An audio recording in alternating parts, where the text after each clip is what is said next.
Geopolitics essentially is a topic that's newly added in the curriculum a few years back.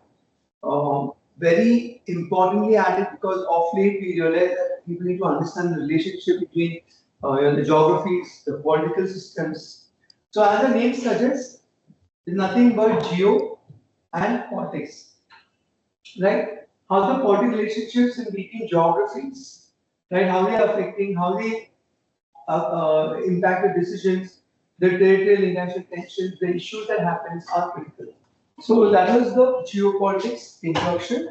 We'll then follow that with international trade and other international angles of exchange rate and so on. Okay. So what are key learning outcomes that the institute expects you guys to know from this topic? Broadly, be able to describe it and understand what really geopolitics means. There's a cooperation angle and a competition angle, both we look at both angles. Understand how it interlinks to the concept of globalization, very, very important. How does geopolitics play a critical role to understand the globalization? What are the functions and objective of the various organizations? So you need to broadly know which are the organizations which are involved in the geopolitics framework in globalization. Obviously, the biggest one is World Bank, the IMF, and when it comes to trade, the most importantly, the World Trade Organization, right? So how these organizations are actually involved in the entire setup of politics. Then we learn how to describe geopolitics this and what are the tools of geopolitics and the broad impact, okay, along with the risk on investment. Now, when we do geopolitics, okay, we've already understood it's in-depth the study of how geography will attempt and affect your international trades, right? Now, when I say politics, politics is nothing but a mix of peoples, parties, rules, powers. So it's all those coming together in the political framework. And every country, is ruled by politics and the party. So it's all about what are the political, financial impact, what is the activity in those countries. Because these interactions it's all about the interaction between the governments, people, businesses, and organizations. So in short, geopolitics is nothing but the entire geographies of, let's say, India, USA, UK, impacting the politics and driving that. Is that clear?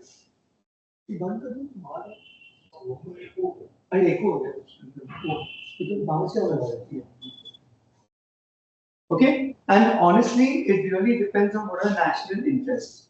Okay, now every government of every country impacts it, and it's also about which government in power. Now, you guys know, I hope you are following the international regime. You have Trump in power in USA. You see the number of tariffs, the rules, the impact of all his policies on the economics, on the trade. Trades among countries are being impacted. So all of that is only because of the presence of a political party which is in power. Even BJP came in India, right? Certain changes came into place. The politics changed, and that impacted the economics of the trade. Now there's a lot more of globalization, freer trade, lesser tariffs. So all of that is dictated by the political regime in the country. Is that clear? So hence it's important to understand as an analyst what exactly is the geopolitical regime, what is the relationship, and consider the impact of that on your investment decision. Okay, obviously there can be military and diplomatic issues as well, which will impact. Example, there's war, or there's some diplomatic tension, or there's some military action, right? All of that will also impact the overall for cooperation and collaboration among the countries. Yeah.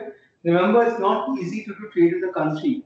In order to trade, you need to have a lot of other stability factors, a lot of cooperation, a lot of collaboration between your countries, a lot of relationship building among the leaders. That's so critical, right? Till some time back, trade with China was very, very frequent and a huge thing. Now it's suddenly stopped and reduced. Post-COVID, there were some restrictions. Recent time, there were some restrictions. So a lot of around the international trade and growth depends on the political relationships. Yeah. So very important. Please understand the impact of what it really means. Now, if you guys remember, I'm not sure if you heard of the famous era of Manmohan Singh when the globalization happened, right? That was a time when India was looking to expand, but nothing was going for their growth. And then came Dr. Manmohan Singh and came with a strategy of how to globalize India and open it up to the world market.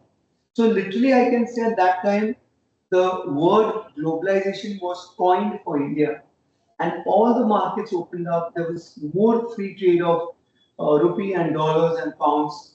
There was free trade of goods in and out of the country, and they opened up so much that India suddenly had a huge GDP growth in that era.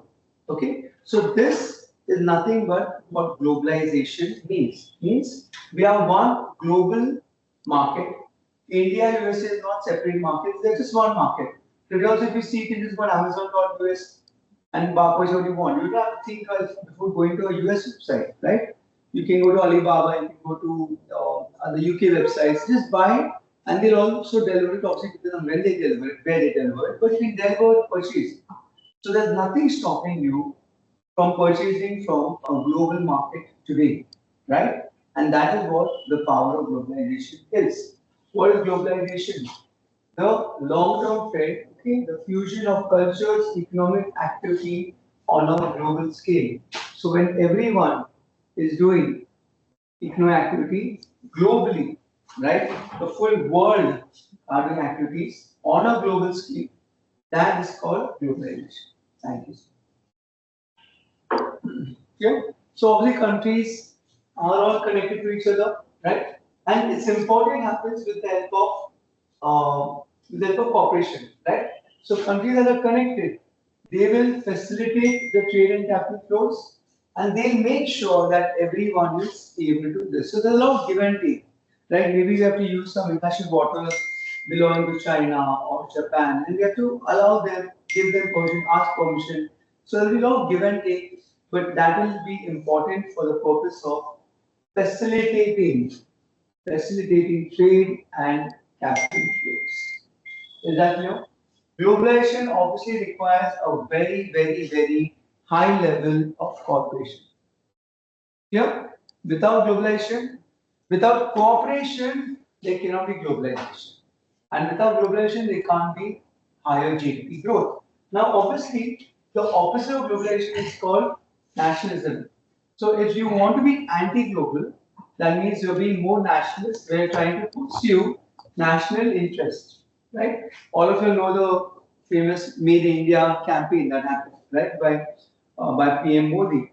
Now, this also was a part of the nationalism aspect, where they wanted to promote Indian industries, Indian goods, Indian. So they started saying, go and buy more of made India products rather than Amazon, USA, UK, or the foreign products. So this is where we try to pursue national interest, right? The famous name being the Made India project, and this is where all the Indian entrepreneurs were being given loans, ideas, products, and trying to create and pursue national interests. Here, so here you can see therefore the continuum goes from nationalism to globalization. Nationalism is made in India, globalization is made outside India. So the continuum, and it's important that you guys, that as a political setup, you have to maintain a balance. Obviously, no country can ever say, boss, I will always go for only domestic, right? That also not possible.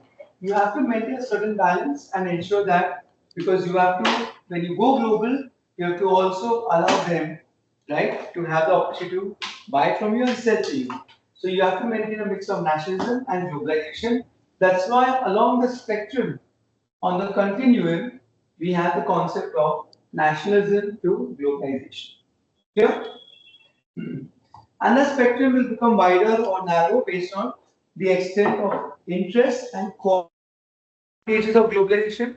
The biggest advantage being that you're able to actually import your goods and export where required, right? Now, obviously, let's say we're dealing with countries, maybe China, that is cheaper goods and products. So then you might want to make sure that you're importing certain goods which are costly in India, right? But same time, you probably use the ones in India which is cost cheaper than China.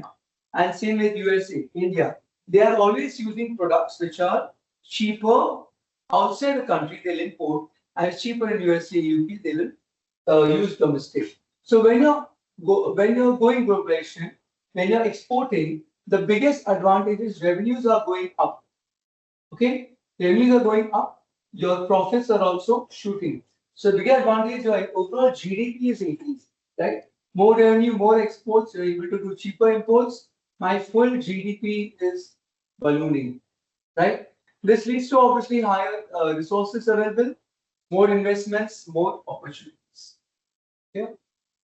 Okay. Now all this, remember, is only going to productively impact your GDP effectively, right? So GDP goes up, your resources, your investment possibilities go up, overall standard of living also increases, right? So remember, globalization is not a bad thing, but if you do over also, it becomes a bad thing at times, right? You can't be over dependent, but at the same time you have to have some amount of effect and cooperation so that your revenues, exports are increasing. Obviously, fewer things. If your exports goes up, your forex resources goes up, the amount of dollars, pounds, all of them increase. Yeah. Another disadvantage. The disadvantage is that there's unequal financial gains, right? The gains are not equally distributed. There can be exposure, there can be supply chain disruptions, okay? And the biggest thing is exploitation of workers, okay? Because you might end up having to do more overtime or not following the laws, regulations, and there's a much bigger risk from the geopolitical regime. Right now, you're more exposed to politics of other countries when you're going global. Already managing the politics of your own country is one aspect, but trying to understand what the policy framework in other country, what's the impact, what tariffs, what decision might change. Getting to understand all that would also be a big disadvantage because let's say tomorrow a political party in that country changes, or someone is impacted, or there's an election, then the new tariffs, the new laws will also impact your growth. Yeah. So these are the key advantages, disadvantages. Also important to make sure that you guys understand the impact of this. Like I told you, every aspect requires some amount of cooperation, right? So if I look at globalization concept, right, in the concept of cooperation, so either it's global or anti-global, right? So let's look at the four grids. Suppose you are not going global, you want to go more anti-global, you're going nationalism, and you're also not cooperating. You're also not cooperating. You're in this grid. You're not global, you're not cooperating. This is called autarky. Please learn the word carefully. Autarky, autarkic economy, right? To an extent, sometimes earlier Middle East used to be, some of the more backward countries are that way. They want to global, they want to cooperate with other countries. Okay. This is called autarky. Okay. Now, if you are, obviously in this case, when they're not cooperating nationals, they're totally dependent on their resources. They don't export, they don't import, and therefore these countries are more less developed, but they're more trying to use their own resources and develop. If they are, these people are going cooperation, are going more global, right? Now they're not cooperating, but they intend to go a little global. They know reach out. Then it's called hegemony. Hegemony is when obviously they're still trying to focus on, no, I will not be cooperating much with you guys. I will not, I will have restrictions, but they're trying to reach the global market. Yeah. Now, now let's come to this side. Now you know what I mean of bilateral, multilateral trade, right? Well, there's two parties, multilateral, multiple parties. But this word means basically when there's several people involved. Okay. So when I'm going to the right side, okay, now remember this part this part is cooperation, this part is non-cooperation, correct? This part is global. When I'm going to the right side, I'm going more towards the cooperation side. When I cooperate, then I become from single to multilateral, right? So I can be bilateral or multilateral. Now, what is the meaning of the two? If you're cooperating, right? If you're cooperating, but you're not cooperating with all the countries broadly, that's called bilateral. That means you're basically going to, okay, I'll form China, or maybe only USA, or maybe only UK, or US, or France. So here, I'm trying to still maintain nationalism, maybe a bit of growth, but I am going for the cooperation. I'm cooperating with countries. I'm trying to build relationships, do deals with them. And those deals would be bilateral trades because I'm going for one-to-one. So bilateral.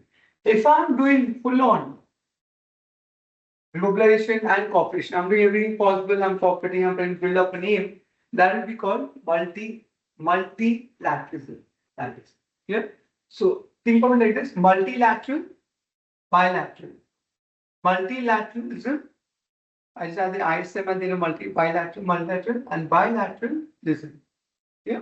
So these are the four grids you need to understand and remember the grid, and more importantly, know what each of the grids are explained here. Yeah. And that's exactly what's summarized in the next slide. Any questions now? Okay, so these are autarky, non-corporate, which focus on national, self-reliance, and domestic, no cooperation at all. Everything is local. Hegemony, where they are again not cooperating, but they're globally open, right? They do not rely on cooperation at all. They are able to shape global outcomes, but they're not still cooperating, right? Once they start cooperating, it becomes either bilateral. Bilateral is where cooperation occurs one to one, like I mentioned to you, okay? And therefore, you will have only bilateral trade because they're doing one to one limited cooperations. Here they're doing one to one cooperation at a national level. Here they're doing cooperation at a global level. So national cooperation is bilateral, global level and cooperation is called multilateralism. Clear? Okay, remember the full world is one stage, and that's where we're trying to get. It's one economy. Let's look at the different types, different nice summary of all the organizations that are involved in the international trade and what are the roles that they play. That's important to understand that every uh, entity that is going global is going to deal with each other or through international organizations. What are those? So let's go a little backwards. Let's go to World Trade, WTO. This is a World Trade Organization. This organization, as the name suggests, looks at the trade. It makes sure that the trade is smooth and predictable and it's freely happening. Even if there are restrictions and trade cannot take place, they'll have a give and take. They'll monitor and make sure that every country is doing trade with each other and flowing smoothly. Okay. What is the main rules? What are the main responsibilities? Focus area. They administer the trade agreements. They take share. They take care of obviously multilateral, bilateral. So no, they'll administer and say, okay, fine, follow the agreement. They will administer those. If any dispute comes, they will help settle it. So they have a system in place to refer to disputes and settle them. Obviously, that's because they're monitoring the policies, the agreements, and they are making sure that there is so much of trade happening freely. They will make sure that all the trade barriers, all the restrictive trade practices are being impacted, are being reduced. So they will make sure that they encourage free trade, fair trade, and reduce the other barriers. Okay. What support do they give to these people? To the obviously they support all this settlement of disputes and so on, and they do a rule-based system where they give points, rules, and they make sure that rules are followed. So they're the ones who make the rules, follow rules, and administer it.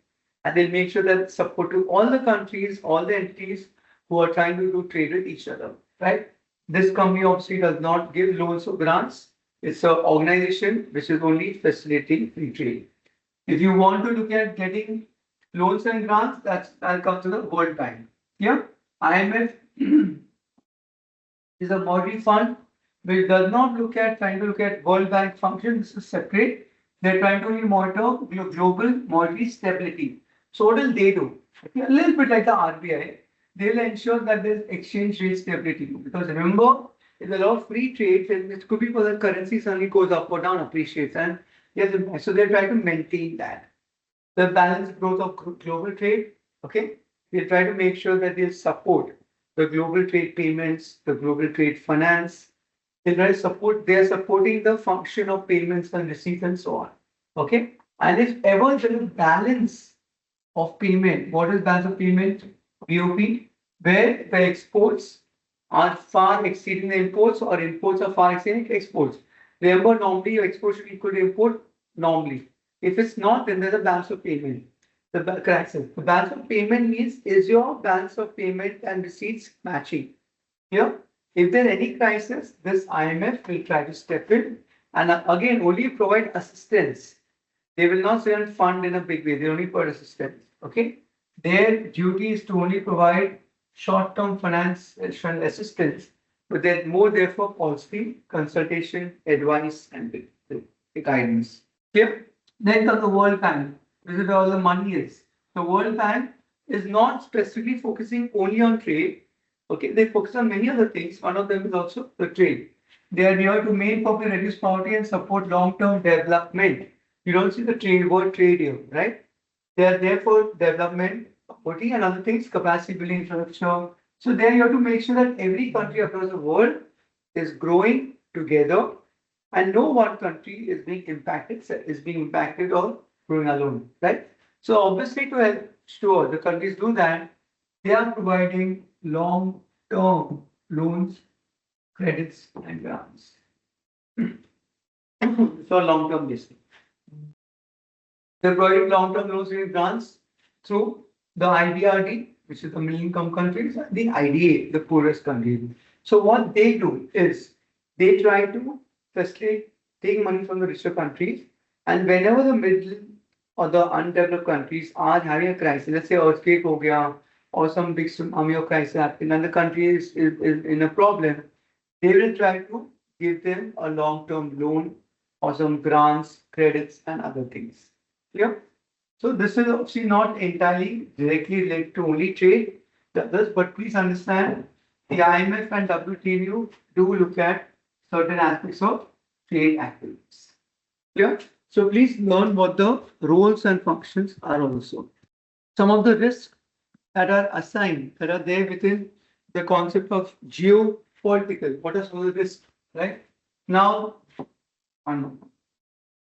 now, geopolitical risk obviously it means the potential for any event to disrupt friendly international ties. If the friendly ties between countries are going to be disrupted, right? And that means there's a risk, right? That will happen. So the risk that the ties among the countries are going to be impacted is called geopolitical risk, right? Geography is political. Now, the risk could be divided into three parts. One is event risk, where the timing of the event is not known, is known. Okay, event risk. We don't know what is the outcome, but the timing is known. Okay, but what it might be, who will come to power? Will it be Donald Trump? Will it be other person? Will it be BJP? Will it be Congress? The outcome may not be known. That's called event. So, event is going to happen, but what event will crystallize, what conclusion takes place is not known. Agree? Yeah, like political elections, obviously. Exogenous risk is, now remember the word exo. Okay, exogenous. So normally it's from outside, right? Outside risk, bahar se, armed conflict, natural disasters, earthquake, flood, tsunami, right? All these are risks which are external and unexpected because no one expect, right? No one expected a war to happen, with when happened China, with Pakistan. No one expected that. It was an event that was external, unexpected, and I call it exogenous risk. Yep. Then we have thematic risk. Now, thematic risk are more long-term effect, but they are a theme. They are thematically something that happens every now and then. And that every now, be every year, it could be every 7 years, 10 years, like a financial crisis, what happened in subprime crisis, or maybe a terrorist attack at times, or maybe a huge cyber attack, a showdown, or virus attack, or maybe some climate change. That may not be a big thing, but yeah. So thematically, if there's a risk for a scheme of events that form a theme, that is called as thematic risk. Okay. So broadly, any of these risks are events that are likely to affect the friendly ties among the nations, right? When the 9/11 happened, USA went into all out against Afghanistan, and the terrorists up there in Pakistan, they went out. It will affect their ties, right? So any of the events could affect the ties, and therefore these risks are appropriately named. Clear? Geopolitical events, exogenous and thematic. What's the impact of it? We have discussed already. Investors would obviously prioritize and they'll make sure that they are investing their time and resources. Remember, when you also look at investing, let's say you want to invest in USA, UK, you have to look whether there is a political angle to it, geopolitical risk is there, and what is the overall impact, right? You will have to invest time and resources. It's not as easy as financial data. Okay, tuck financial numbers is not easy. You have to look at impact. Like tomorrow, if you're investing, say Tesla or SpaceX or US or UK company, you can't just say, okay, the company is good. You have to look at all the geopolitical regime. Can we invest in the country? What's the political scenario? And so on. So it requires a high amount of investing your time and resources. You have to prioritize and look at the high impact risk. Look at whether those risks have any direct impact, right? Is it direct and discrete or is it broad? Is it an impact that you can see? Is it tangible? Is it intangible? What's the impact that's likely to happen, right? And then you look at the business cycle matters, right? Remember, in the business cycle, you already know this, correct? In the business cycle, we have this from your recovery, this growth, expansion, and then we peak, right? This is the peak, mature. Then we start declining and then go to recession. So expansion, recession are always there. You need to understand which cycle I'm at. This cycle will always happen. It may happen over 8 years, 10 years, 5 years, 12 years, but it will happen. The guarantees that happen. How long is a matter of the cycle now. So you have to understand the business cycle matters and understand that if you are here, you're still okay. If you're here, recession, then geopolitics will be a huge risk because any country that's here will be more relying on political decisions. Okay? So understand the impact, understand where you are. You can use ordinary quantity scenario as also to understand. Remember, the end game is your impact on your portfolio. Portfolio भी क्या impact होगा and where. So for that you can portfolio. Tag the signpost obviously, right? And any market quarterly measures, right, have to be looked at.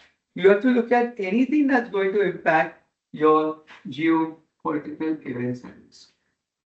Yeah. So this is your role as a CFA analyst, where you have to ensure that you are taking care of these aspects when you are potentially taking a decision to invest in a certain company in a certain country. Yeah. With that, we will now then move on to international trade, which is obviously an offshoot of political risk, international trade, and then we connect the two dots. Okay. Before we do that, let's quickly go to a quiz. Look at the quiz question, guys. Really easy. Yeah. You read the quiz questions. Take 2-3 minutes, everyone. Read questions 1 to 4. Try to understand that we just finished these topics. Try to understand what the answers are. Okay. And then we debrief. Everyone. Okay. Very easy. Let's start. So is the first one bilateralism? Very good. Very good. Excellent. So quickly, autarky means no cooperation, no globalization, right? But here there is cooperative. So the answer will be cooperative plus nationalism. So it's bilateralism. Very good. The second answer. What's the answer? Non-cooperative.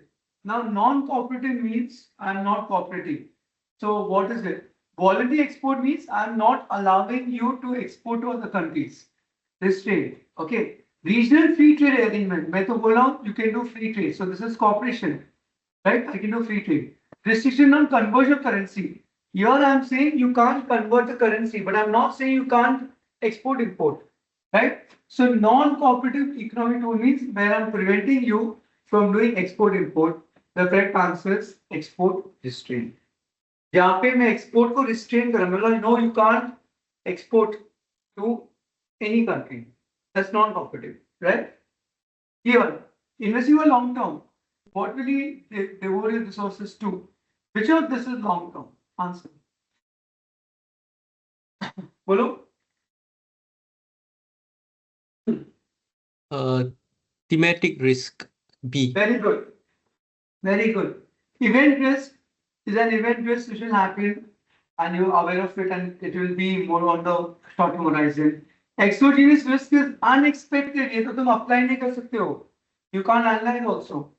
So the only answer is thematic risk, where the risks are from a long-term horizon. Very good answer. Next one, which is concerned with providing economic assistance. Assistance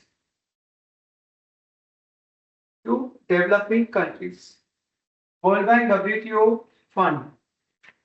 Now, obviously, World Trade तो होता ही नहीं, वो लोग सिर्फ trade कराते हैं. What does is it IMF or is it World Bank? World Bank. Very World Bank. हाँ. Very good. पैसा वर्ल्ड बैंक से आता है.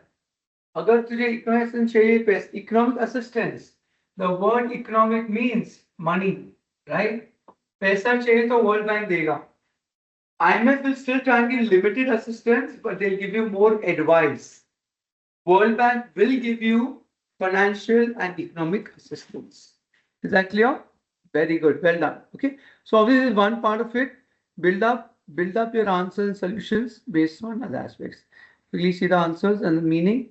Whenever you read the CFA answer solution, please understand what is the meaning of that and understand where it comes from. Like try to read the answer. What is autarky and hegemony?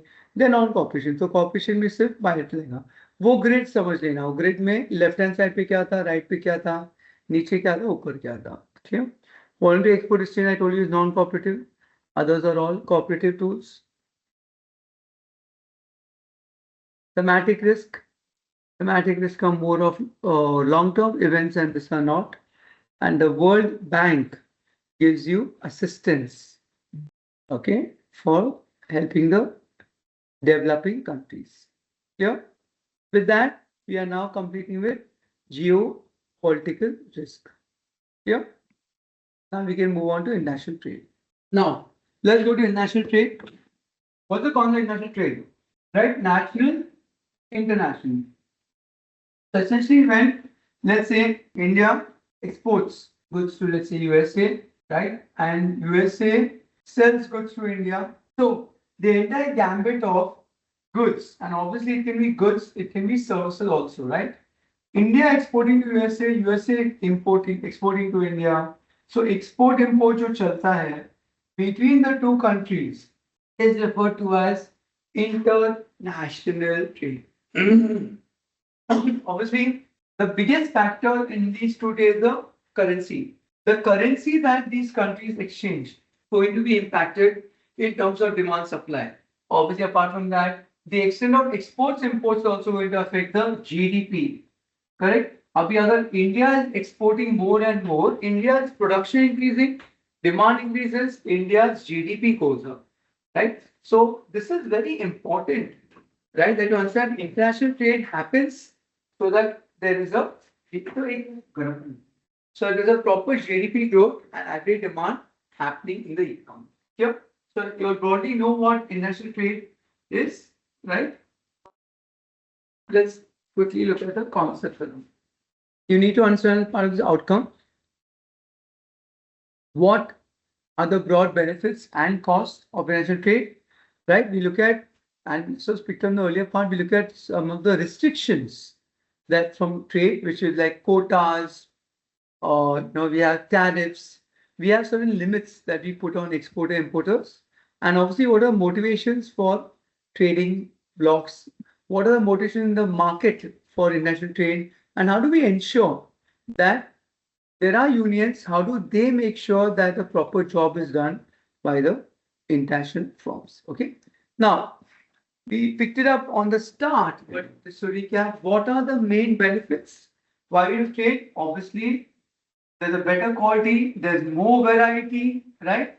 Now, if you start buying goods from USA, obviously the Indian firms will feel pressured to improve their quality, right? If suppose there's only one or two types and you don't have much choice, then you're stuck with them.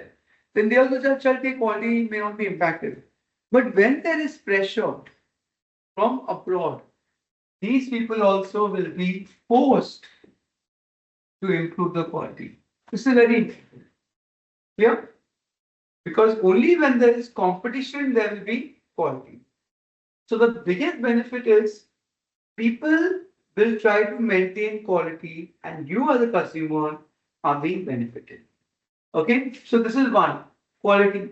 The second part of the improvement is variety. I want variety. I don't want just one or two choices. I want very choice. I'm the consumer, I'm the king. So if I want more variety, I will go abroad. Right? And that is where international trade plays a big role in giving you quality and variety. Yep. Obviously, the other big aspect is the prices can be lowered because now what happens is the country is now exporting the same goods to multiple countries. So they're going to increase the scale of production and sell. So when you increase the scale, you're automatically going to have low prices, right? Why? Because you have economies of scale. You're going to buy more in bulk, you'll have cheap pricing, and you'll also have cheap labor. Yeah. So you're always going to benefit from long-term, large economies of scale. Yeah. And this is very important. Okay. Cost of production declines as output increases because the fixed costs are constant, right? So overall cost will fall. Okay, that's very critical. So low prices, and apart from that, there will be better institutions and government policies. Here, the last, which also is a sort of side benefit, is exchange to here. There's specialization. When you trade, there is specialization, and people start buying and selling from countries which are specialists. See, that is a benefit, right? Example, US. They don't have too much very smart engineers, right? The population in India is much greater, more engineers, more so. So what are US doing?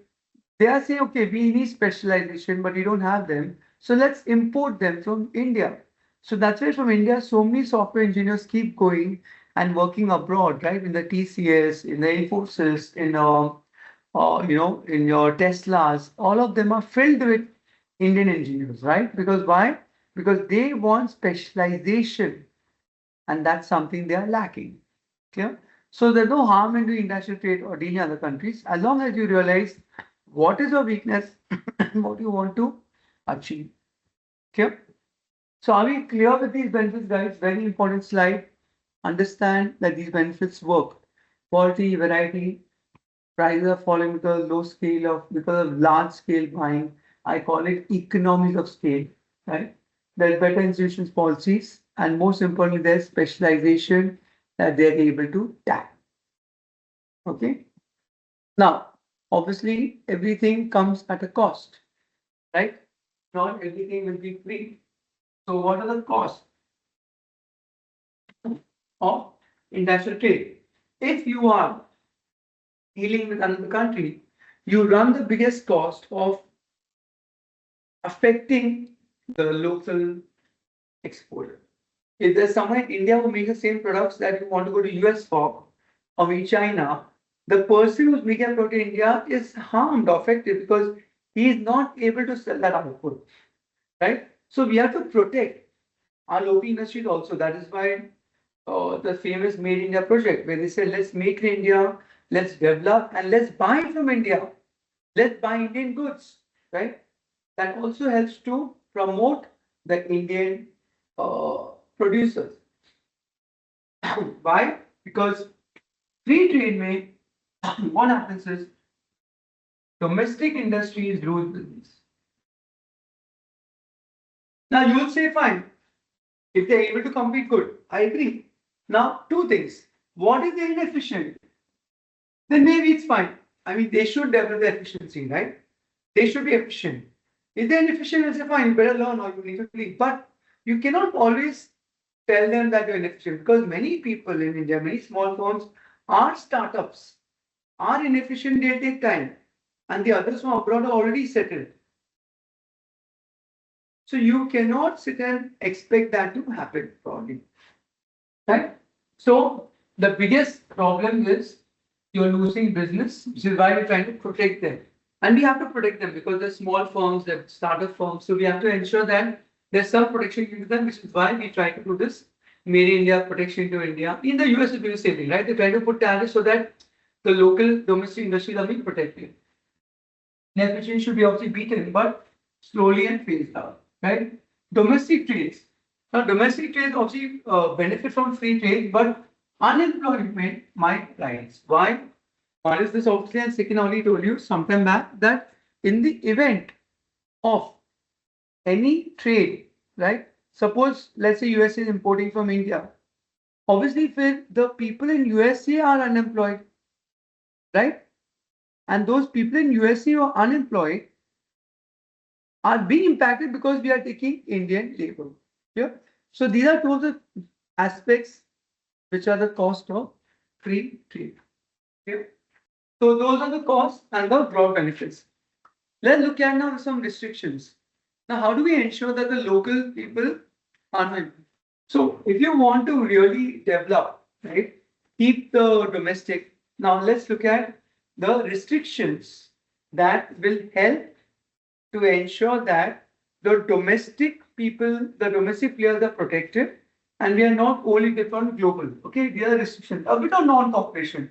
These are effectively a little bit of non-cooperations and restrictions. What are they? Tariffs. Now, when they do tariffs, what they say is if people are importing, right, then we will potentially put tariffs. So you have to pay additional amounts, additional tariff, which is what if you see when Trump has done, right? Everyone importing from China, India will have to pay additional tariff. But the impact, the prices will go up, right? But the imports will decrease. Yeah. The imports will potentially decline because tax are there. So obviously the dependence on other countries will decline because the prices now appear costly because the tax are imposed. Correct? इससे क्या benefit होगा? My domestic supply, my domestic production will start increasing, right? Because domestic demand goes up, domestic supply goes up, and my domestic industries prices quantity will all also go up. Here. Now, with this, the domestic people will gain. So, this is obviously a very good thing for nationalism, where domestic gain only, but the foreign exporters will lose because they will end up having to pay taxes. Correct? The government will collect the income, so government income also will increase. Government also benefit, right? But this may create some form of a dead weight loss, which is going to impact your victory. So we discussed in the economics lecture where you have dead weight loss. That dead weight loss gets created because of reduced trade. Yeah. So if we say the dead weight loss, I told you it looked like this and like this, right? And this was the surplus area. This supply demand, right? Surplus. But suppose I did this, then I had a dead weight loss here. Correct? This dead weight loss is what is lost and no one gets the benefit. This is the problem when I deal with reduced trade. Because when I'm having some interplay of pricing, I will always have a dead weight loss. Yeah? Okay? So the first one on tariff. So please understand what exactly tariff is and what is the impact of tariff on the trade. Clear? Second one, import quotas. Now, in order to discourage people from just importing, what the government does, they will limit the import by putting quota. So they'll say, fine, you can't import more than 1,000 items or maybe more than $1 million. They'll put quota, $5 million. They'll put quota and they'll allow everyone only a certain amount of import quota. Yeah. Again, who will just like you? Who will benefit? Our local producers. But by putting quota, the consumers will lose because they lose variety, they lose quality, and so on. Correct? Now, एक चीज है. So let us say quota is over. तेरा quota 1 million got over. Then what we can do? You can go and ask the government for additional quota. The government will sell the quota to you, and usme government will benefit, and maybe you also benefit by getting some additional quota to purchase. Clear?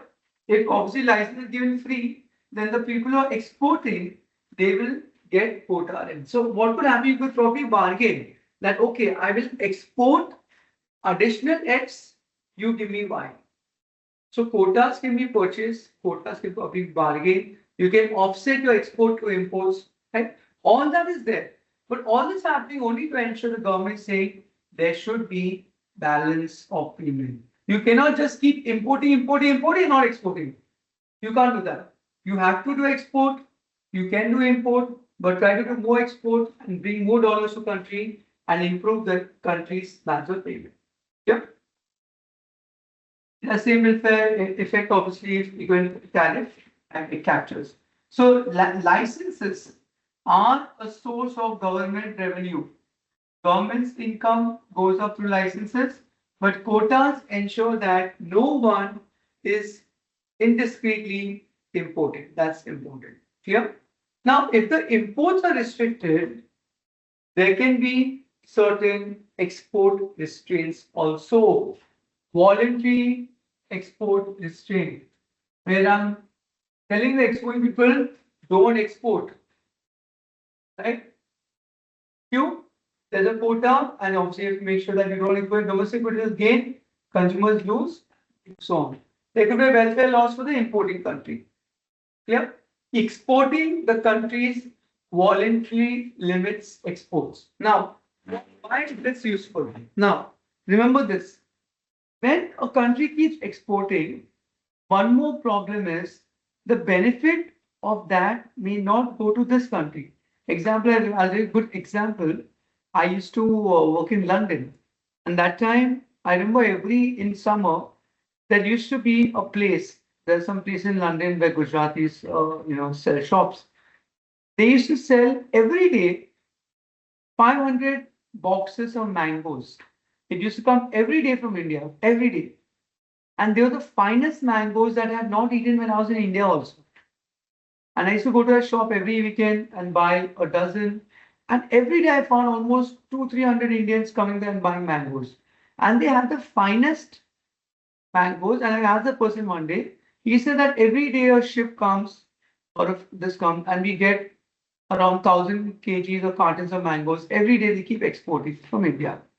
Imported. So I was like wondering how come. Then I realized, dug deeper, all the best mangoes, that's what used to happen, years used to be kept aside only for export. And therefore, the countries outside India got even better mangoes than what the countries in India, the people in India were selling. So that was wrong, right?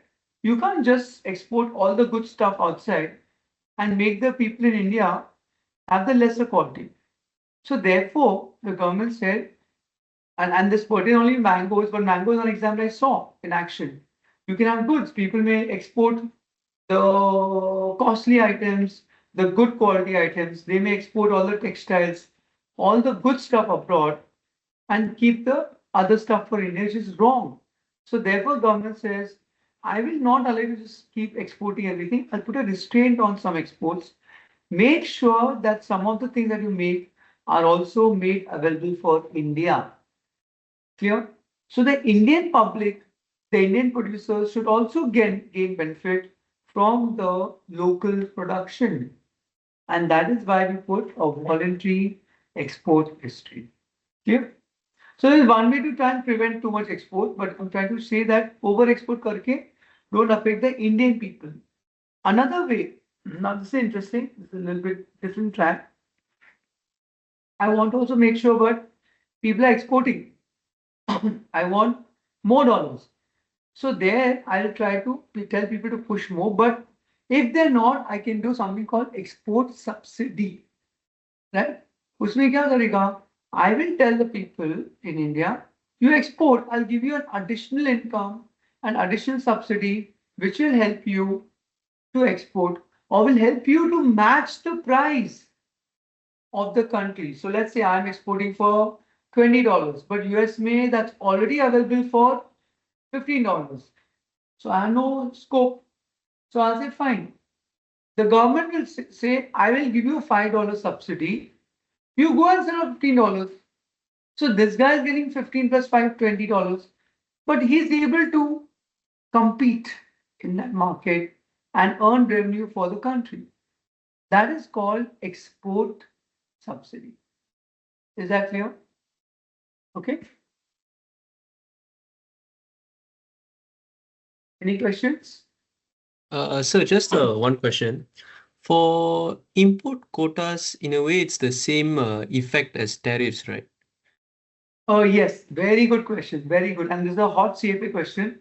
So they often say both are similar. What's the main difference? Okay.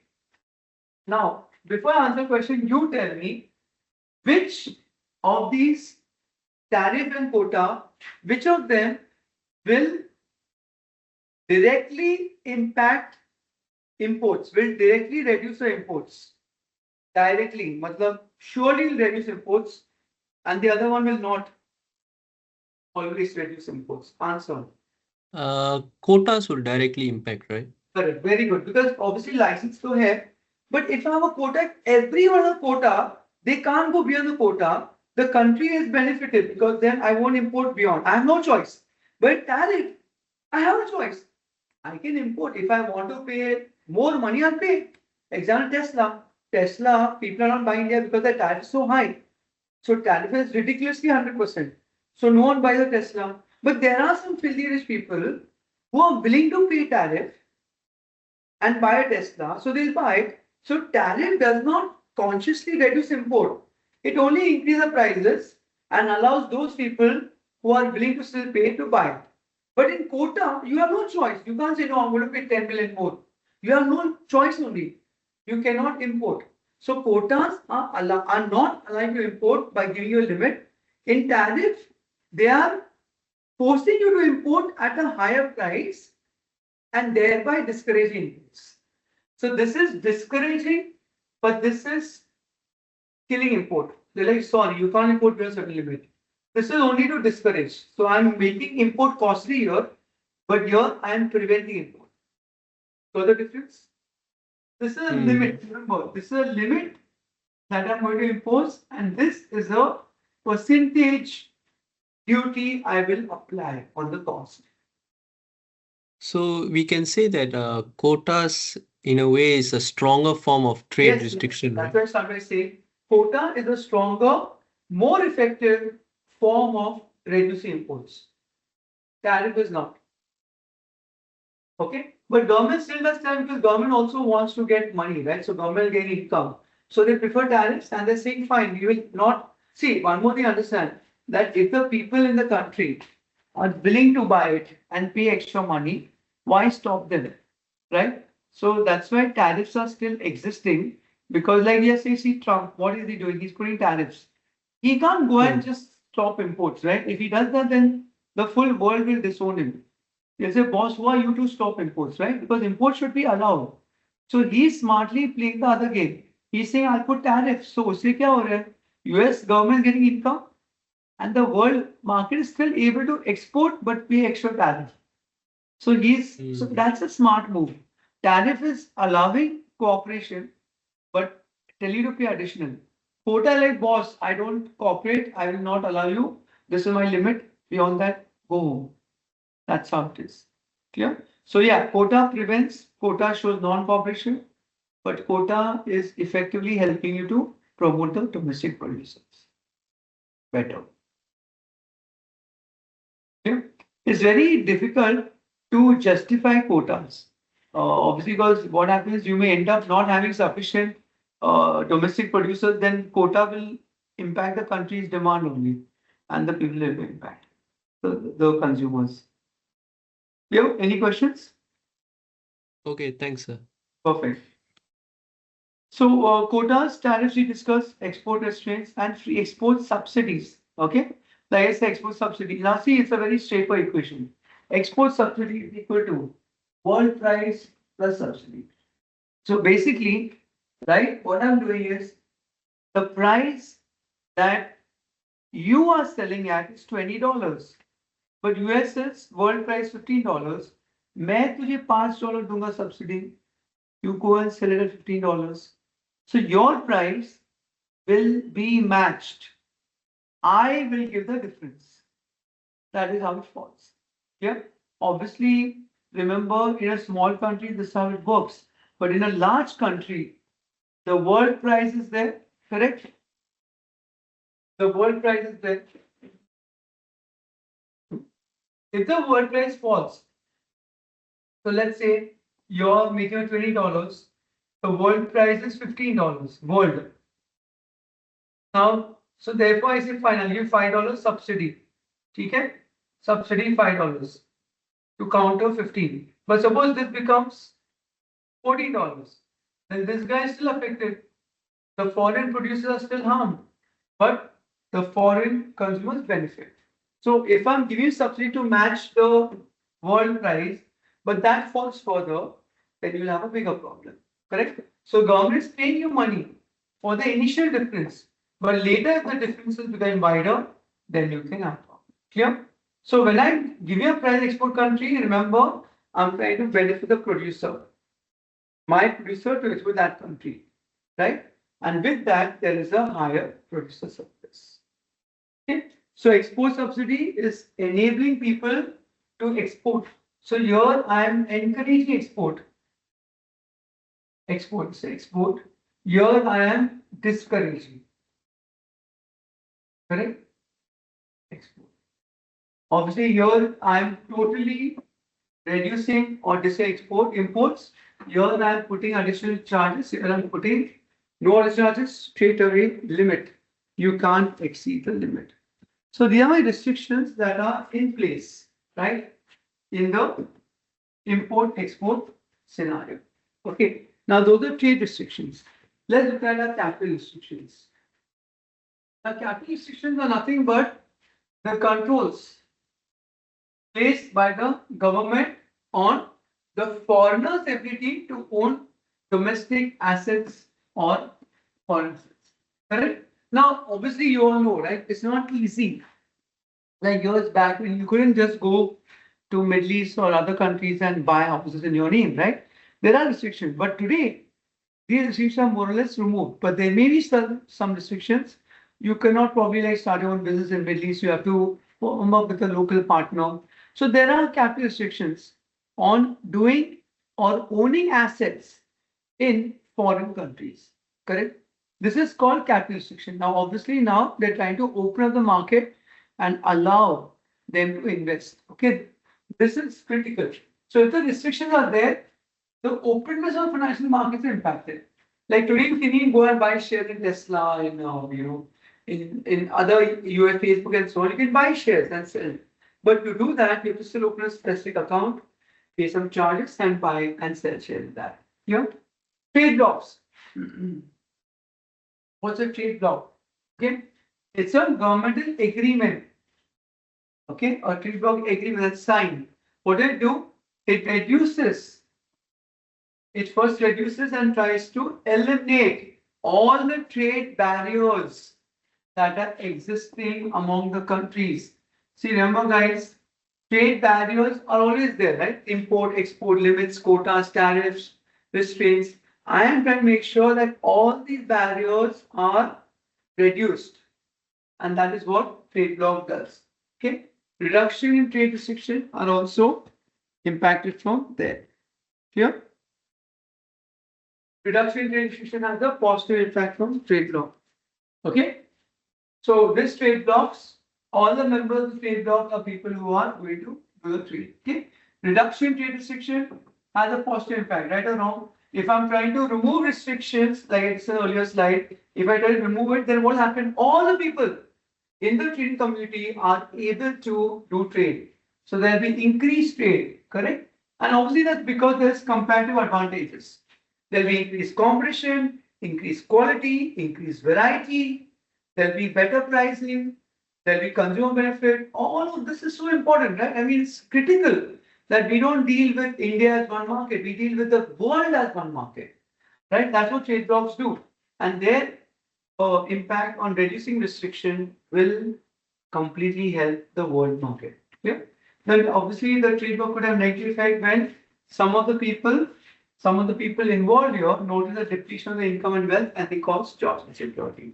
So the biggest impact is workers, right? You notice that when we are allowing, and you should see US has started doing that now, right? They're removing H-1B visas, they're reducing going to USA. When you start doing that, okay, why are you doing it? Because there is job insecurity. The people in USA are saying we don't need jobs. I have people putting people from India, China, and so on. So there's job insecurity. So when you remove the restrictions, right, there is going to be job insecurity. But there is an answer. Upskill yourself. Go and learn. Go and learn new skills. That's very critical. Okay. Only if you learn new skills, you will be able to upskill yourself and improve your knowledge. Yeah. So there is a positive impact, there is also a negative impact, but remember it's all a result of those aspects. Yeah. So now we discussed the positive impact, which is basically quality, variety. If negative impact is obviously your job insecurities. Okay. And therefore you have to make sure that you learn new skills. That's really critical. Okay. Now let's quickly reiterate our knowledge on the capital restrictions that you're putting through, right? Now remember, the capital restrictions are only to restrict the inward and outward flow of capital, right? So we have restrictions to make sure that people don't freely move money without having. See, there could be hawala and things like that, right? The biggest problem of allowing free money across countries is hawala.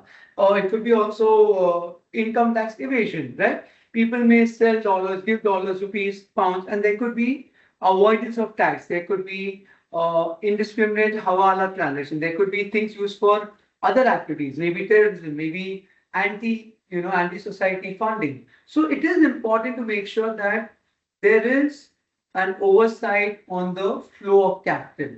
So therefore, there are restrictions imposed by the government for the flow of capital. Okay. Now, what are some of the objectives of putting restrictions? Right? Employment. I want to make sure that there's sufficient employment. I have some objectives.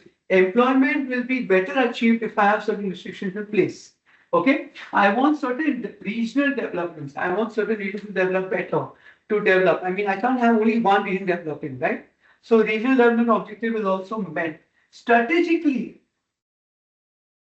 I may try to make sure that capital is moving. We say the research capital invested, and which in the investment you cannot go and have people invest all the money in, let's say, casino industry.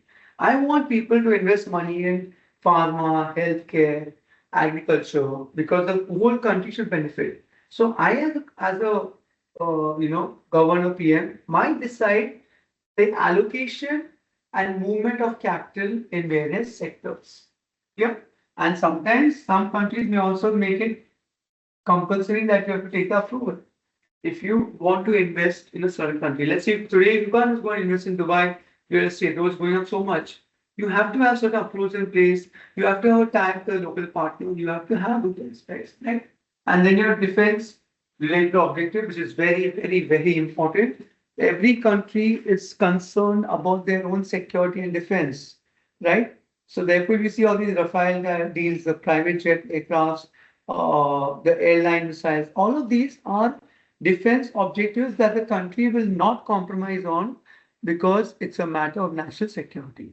So countries, governments will put capital restrictions because they have to follow certain objectives which are employment, defense, protection, restriction for capital for certain usage and so on. Yeah. Now quickly, why we do it? We make these trade blocks. Everyone knows the answer. We discussed some of the aspects already. Right? We have free trade area. I want to remove all the barriers, and this is possible only when we have trade blocks. I want to have a common set of customs union. I want no, in and out. I want to make sure that everyone is dealing with each other, right? Common customs, common markets. I want the world to be one market. I want free flow movement of land, labor, capital. I want everyone to have ability to move to each other, different countries and so on. Common markets, right? Economic union obviously is where They formed, if you remember the EU, right? All the countries in the EU came together and they formed one union. That's because they're able to establish common institutions. And the one most biggest advantage is the single currency. Now imagine if you're going to deal with India, US. If you go to US, you have to pay. You can't pay Indian rupees, right? You convert your currency, get the dollars, use the dollars, then again reconvert. Such a pain, right? So it's such a useful thing if all the countries have one common currency. So today, if you go to any European region, there are almost some 25 countries. You can single-handedly use one currency called the euro. That's it. You don't have to use other currencies. Obviously, Britain is still separately as the GBP, Great Britain pound, but the other countries all are working on a single currency. Yep. So having these trade blocks, making the world one market is a useful thing because you can have all these benefits. And as I said, we have one world, one market so that we can reap the benefits of these advantages. Clear, guys? Any questions? Okay. So quickly read these questions and take 5 minutes. Read the questions and tell me what you think. What's the answer? Let's do only ABC for now. Sorry, 1, 2, 3 for now. First So one. is the first one answer B? Okay, first one answer B. Which of following effects that increases openness to international trade? Okay. 1 minute. Let's see the openness to this. Greater specialization, very good. So looking at increased prices, no openness, greater specialization domestic output, very good. And decreased employment performance. Okay, chalo, very good. The answer is B. And you realize why, right? Because when you're opening to international trade, you're able to have more specialization for the domestic output, right? And trade always leads to specialization. Next one, an agreement with another country to limit the volume. You asked the question earlier, right? What's the answer? Volume and goods and services.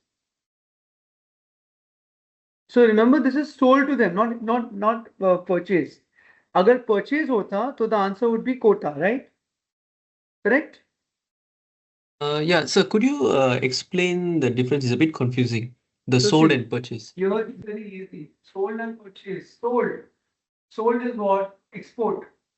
Right or wrong? If I use the word purchased, then what is it? Import. Right? So when I'm exporting, what is preventing me from exporting beyond a quota? I can't sell more than 1 million units. I can't sell more than 1,000 kgs. That's the limit. So this limit is applied to me when I sell. But if I'm purchasing and I put a limit in import, that is called quota. So the quota prevents me from importing beyond a limit. The export restraint prevents me from exporting beyond the limit. That's it. So are these two terms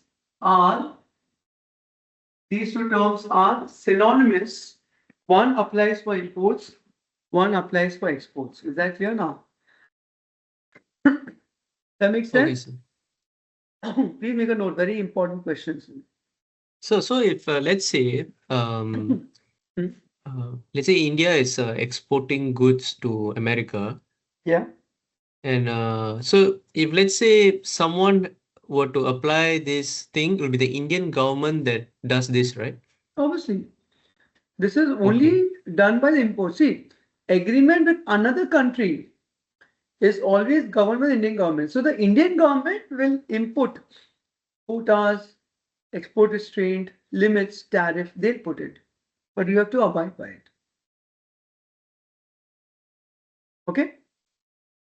So in this case, when the Indian government, let's say, does the voluntary export restraint, Yeah. that means our local companies won't be able to export outside that Correct. much, right? Correct. So Okay. they can't export beyond the restraint amount. It's like an export quota only. I can't export more than a certain limit. I'm restricting you from doing that. Okay, sir. This is a bit similar to the example you gave about the mangoes, right? Exactly. This is effectively a mango example. You can't export. Why do you think they're not exporting? See, you won't believe when I used to buy the mangoes, they should finish within 2-3 hours. They also bought and full day they sold. They probably sold double the mangoes. But they also had the quota system of restraint and they could not export more than certain limit by the Indian government. So yeah, it's similar to that. Right? Because if they start doing that, then the Indians will not get those good mangoes. Okay. Okay. Now let's go next one. Which of following groups would be most likely to suffer losses from the imposition of a tariff on import? What's the answer? Uh, so I think by elimination, I would choose answer B. Well done, very good. And that's the only way I was going to explain to you. This option is only by elimination. And I'm also telling you there is no direct justification for option B. There is only elimination. Well done, well done. And let me explain the logic. If you are imposing tariff, right, then what is going to happen? You can't import tariff, correct? You can't import, sorry, steel. So the domestic steel producers would benefit, and the people working in the industry of steel will also benefit because the steel producers are going to increase production and the output and employment goes up. So A and C is going to be a gain. अभी auto कहाँ से घुस गया पता नहीं, but the only thing is the auto industry probably is rely on steel, but honestly that connection not there. But because steel is benefiting, the answer is B is going to be the losses. Yeah, very good, excellent. Okay, quickly last two questions. Answer.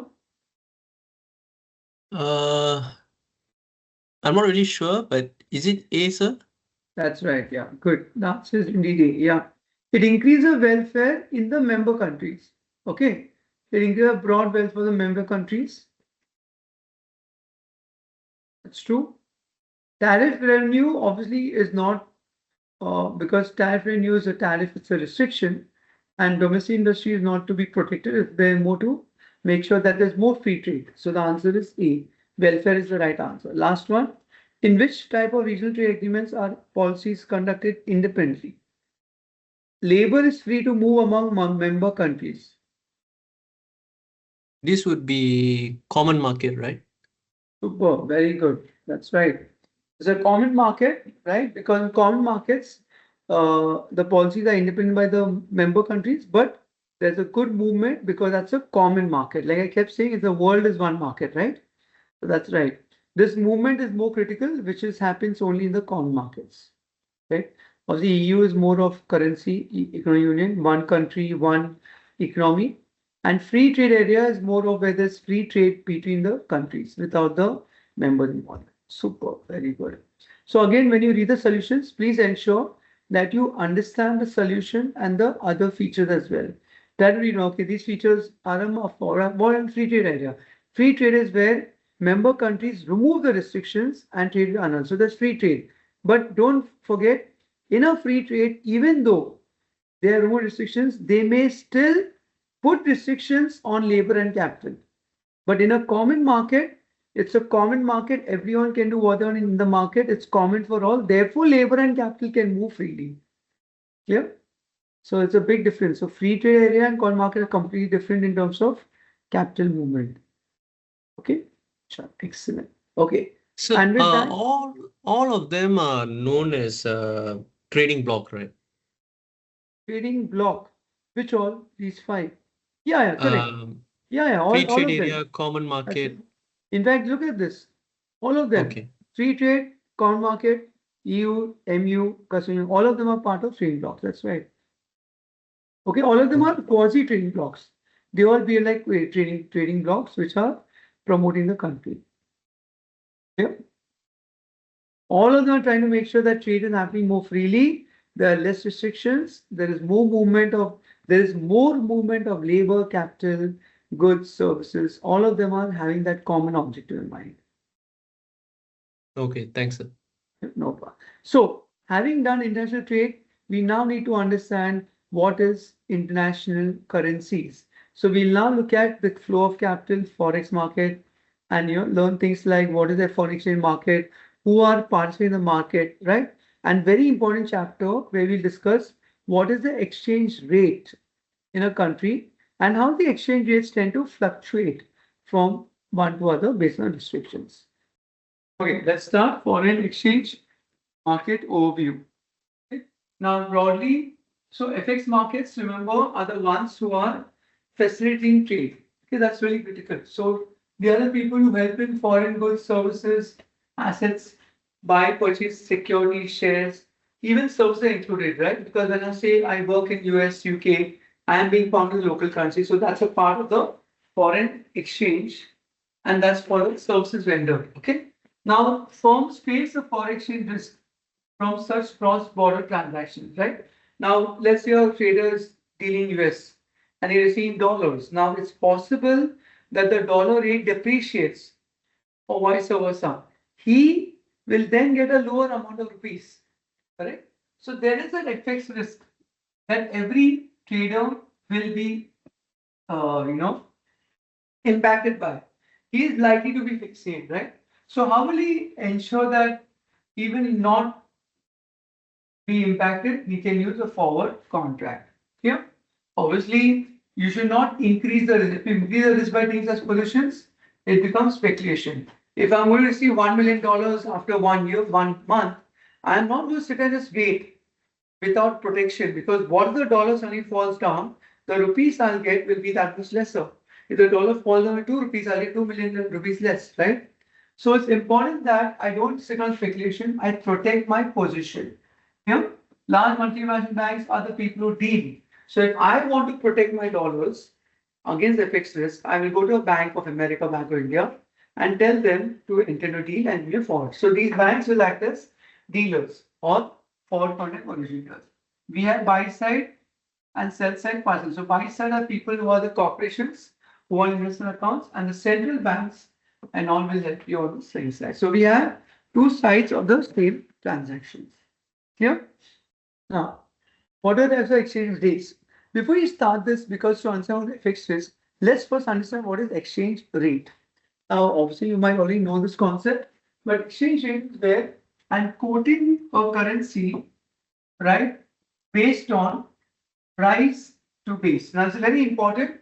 As already mentioned, this is what we learn, understand, and interpret from CFA Level 1 convention. In real life, it may be different. If you go to another country, it may be differently viewing it. But for the exam, please understand this is the exam approved convention. Clear? What is it? Price currency upon base currency, right? So look here, $1.416 to the euro. What does it mean? Obviously, you know the meaning. For €1, I will get $1.416. Now, if you look at this too, right? What he said, this is the price currency, this is the base, right? The numerator is the price, the denominator is the base, correct? So in this you understood that euro being the denominator becomes my base, correct? And how to remember this? Simple. जो denominator में है, what's in the base is the base. If this is in the base part of the function, it's the base currency. What's in the upper part is the price currency. Yeah. So always understand price and base. Do understand. Now this is what I'm telling you. In real life, people don't use this mechanism. In real life, people use the ulta mechanism. They use base upon price. But for the CFA exam, please understand that even though people use base upon price, in the real exam that you're going to learn, you need to follow price upon base. Okay? So ये याद रखना and try to follow that for the exam point of view. Now, normally exchange rates are two types: direct, indirect. Now again, remember price and base. I told you. Direct currency is where direct quote is where it is direct for the investor in the price currency country. Okay. So if the price currency is US dollars and the country is US, उसके लिए जो direct quote है, that's called a direct quote for him. Indirect quote is obviously a quote which is indirect for the base currency country. Clear? Now let's look at an example. Again, same. Now I will not use Indian rupees too much here because in exam they will focus only on euro, dollar, pound. Clear? Now let's say I have dollars, dollar to euro. Direct quote क्या हो गया? Direct quote dollar for you, right? That is the direct quote. Now this direct quote, like you see, is direct for investment price currency. What's the price currency? Base, US. So direct price currency, direct price currency. So an investor in the price currency country, for him, it's a direct quote. An investor in the base currency country, for him, it's a indirect. उसका उल्टा कर देते हैं. Let's do 1/0.85 euro US. Now this is a direct quote for euro and indirect quote for USD. क्यों? ऊपर जो है वो direct quote है, नीचे जो है वो indirect quote है. Is that clear? So let me get you to understand India. India, you all know it is rupees 85 per dollar. Sorry, 85 का पक्का हो गया. Let's put it 92. Okay, 91, 92. Now you know 92 to a dollar, right? Now tell me, is this a direct quote or indirect quote? This obviously is a direct quote for whom? Answer? Bolo? Direct quote for Indian-based investor. Super, very good. Direct quote for Indian-based investor, but indirect quote for US. That is why you and I and all we Indians always look at 92. We don't say dollar. We don't say dollar. We say dollar 92, 90. We don't say rupee is 0.00. We don't say that, right? So this is important to understand that we as Indians also view the direct quote because that is better for us. The indirect quote.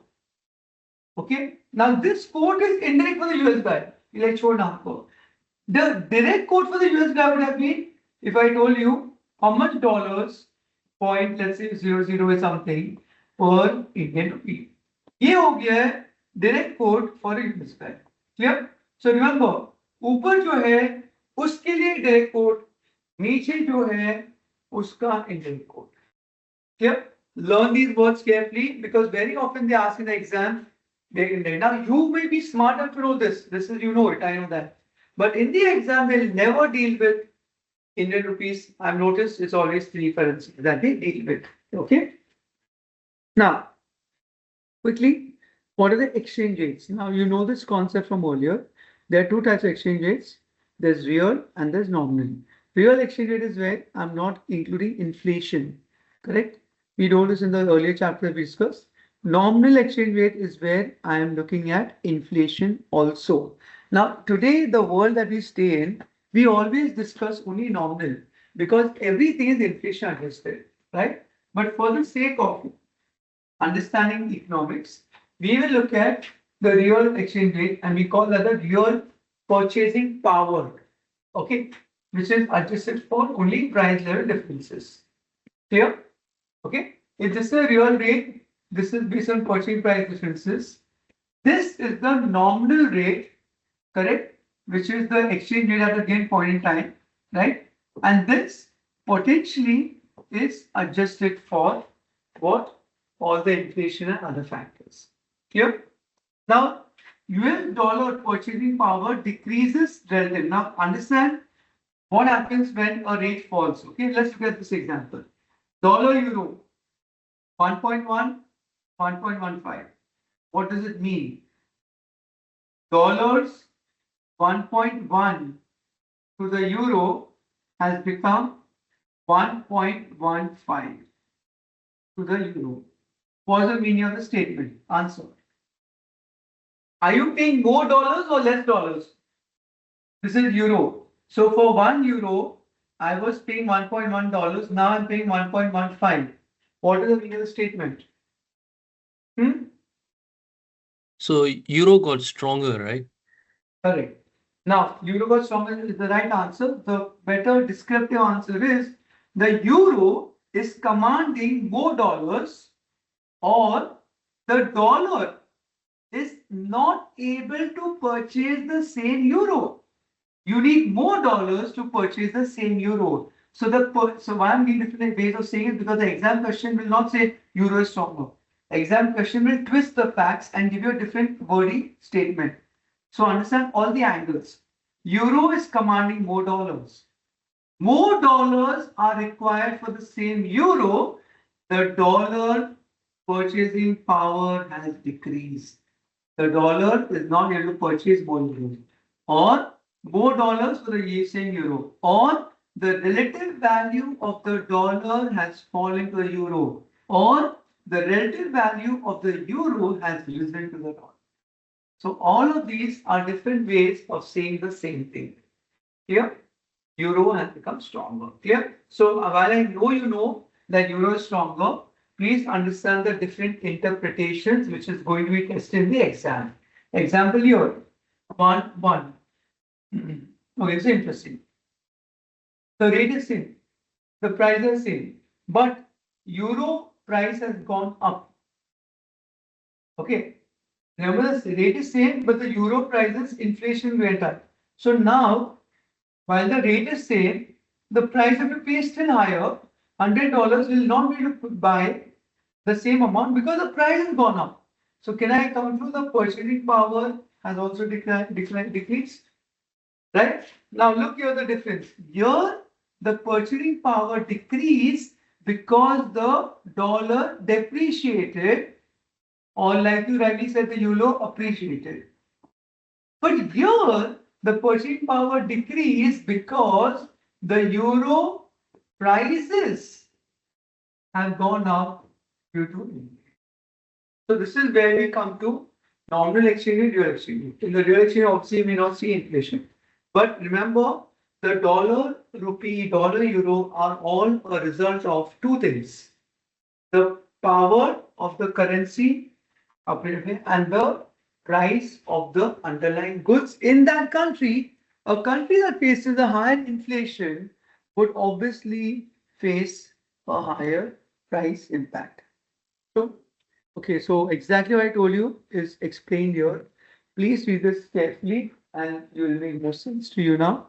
Increase in dollar euro means dollar power has reduced, euro power has increased. You got the answer? Okay. A decrease in the nominal dollar euro decrease means the power of the dollar has increased, the power of the euro has reduced, right? So please understand, when I use the word decrease, it does not mean it's decreased. It just means that the currency has become more powerful, right? And ulta, you see every day the rupee is going 80, 85, 90, 91. It does not mean rupee is going stronger. It just means it's going up because the rupee is becoming weaker. You have to pay more rupees for the same dollars. Here, increase the eurozone price level will increase. Now this is interesting. If the price level in the zone has only increased, that means the real exchange rate will go up, but the purchasing power of the dollar will go down. Clear? So remember, real exchange rate is affected, but the purchasing power of the dollar is impacted because the prices have gone up. Same, a decrease. मतलब अभी US बोले बहुत सस्ता हो गया, I can buy more. The power of US is increasing and will decrease the real exchange rate. This is why you see we are trying so hard to keep the prices cheap in India, because this will attract more customers, more buyers from the other regions, which will increase the GDP of our country. Yeah. Quickly, what are types of exchange rates? Okay, exchange rate. Now we have a real rate, we have the nominal rate, correct? Now, here is a very important formula you should fill up. Okay. Now, real rate and nominal rate. Like I told you, the nominal rate, okay, is the rate that is adjusted for what? inflation. Right or wrong? Correct? So when I have the real rate, the nominal rate is after you have the inflation rate, right? And what is inflation? Inflation is nothing but the price index, correct? So look at the formula now that you have to learn carefully, okay? And learn this carefully. Price base, sorry, yeah, correct? So what I would do actually, I'll modify this. I'll see the formula is easy to take you. Take the real rate based on the price and base currency exchange rate. Nominal rate is also price based, and you have to multiply by the respective price index of the respective countries. Okay? Now, how to make it easy for you? Learn this technique. Learn this technique very well.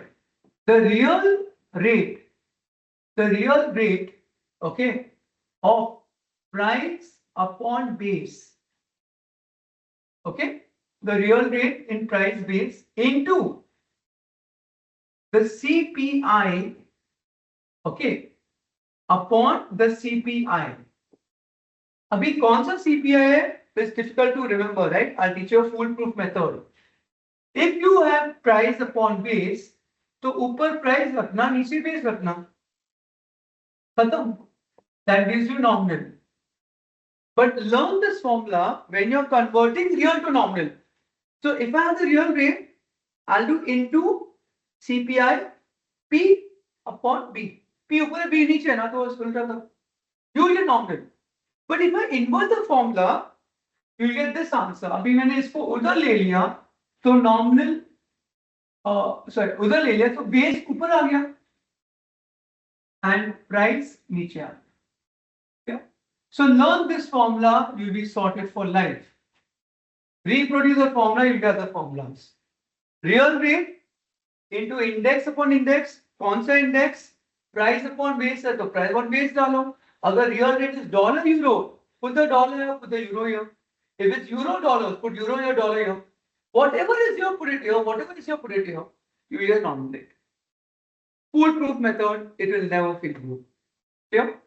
This also is often asked where they'll ask you compute the nominal rate or compute the real rate, and they'll give you one rate and the index of the two countries. Clear? Now, obviously, the interpretation also important. If the nominal rate goes up, the nominal exchange rate goes up, right? And let's say the real also goes up. That means rate is going up, power is going down, right? You know this 91, 85, 91. So the purchasing power of the currency is falling. अगर rate ऊपर जा रहा है तो, अगर दोनों rate नीचे जा रहे हैं, brilliant, power कम हो रहा है. Clear? Now, let's come to the next part. If the price level is going up, right? The real exchange rate is going down. Remember, this is price level of price currency. तो उसका तो rate ऊपर ही जा रहा है, right? Of the price currency. So whose purchasing power will be impacted? The base currency. So if his price goes up, the base currency price will go down, but purchasing power currency will go up. His price goes up, his purchasing power also goes up. The price goes down, his purchasing power also goes down. समझा? Price ऊपर, power ज़्यादा. Price नीचे, power come. This is how you need to learn these four interpretations well. Understand them carefully. Here, real exchange rates, key implications. Illustrative insight. Okay, quickly. If the nominal rate decreases, what will happen? It will increase the US dollar purchasing power. We already know this, right?